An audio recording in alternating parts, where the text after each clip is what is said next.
difference between regular fat cells and lipedema fat cells, and why don't lipedema fat cells behave like typical body fat?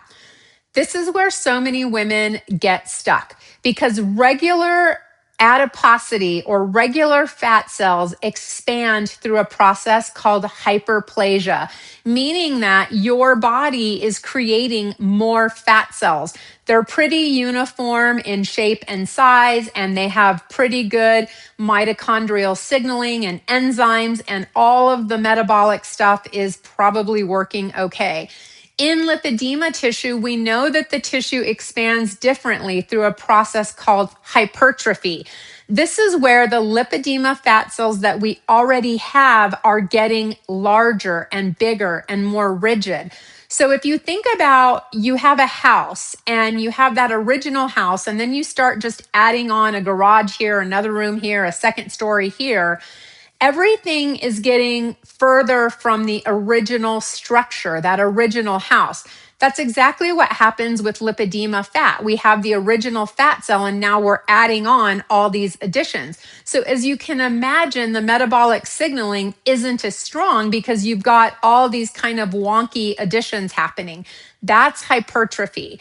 What happens over time in lipedema tissue is that the fat cells start building more type 1 and type 3 collagen, and that makes them more rigid and resistant to change. Interestingly enough, they tend to lack type 2 collagen, which is the structural collagen. And there was a whole talk about that at the Boston Lymphatic Symposium, which was fascinating. But this is really where the signals are off, because at the root of the problem is that we have proteins in our fat cells that help to determine the way that fat is going to be stored, and even to some extent how the tissue will be remodeled.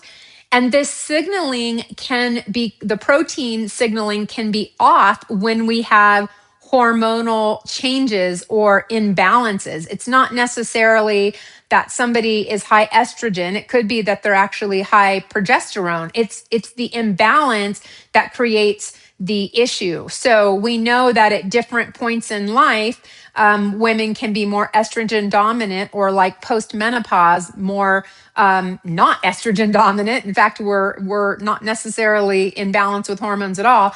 And we still see lipedema tissue expansion. And the reason is it's that imbalance. It's not always just estrogen driven, although we know that is a big part of it.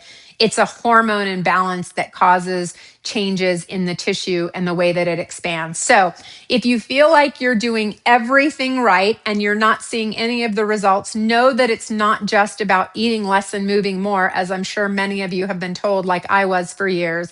It's about getting your hormones in check, really paying attention to inflammation, and trying to oxygenate your tissue, which means you've got to move your body, because you can't have fat breakdown in the absence of oxygen. And we know that lipedema tissue can become hypoxic or lack oxygen over time, especially as stages progress.